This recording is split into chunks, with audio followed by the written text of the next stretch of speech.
you say remember Rama, remember God, it is not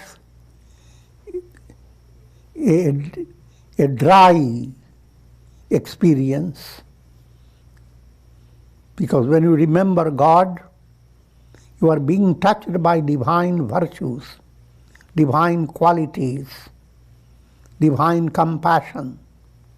Rama is full of compassion. Rama is embodiment of humility.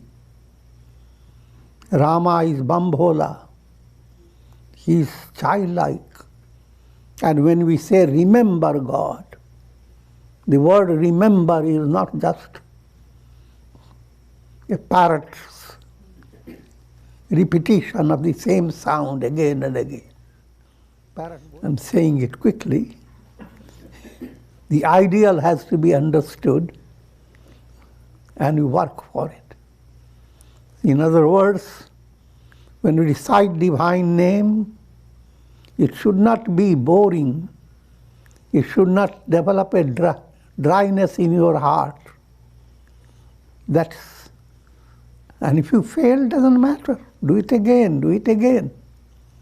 Enjoy more satsanga and try to bring out a divine feeling within your heart. If it is not there, imagine, visualize, and suddenly you will be surprised. Even the slightest degree of divine feeling entering your heart brings transformation in your life. In a life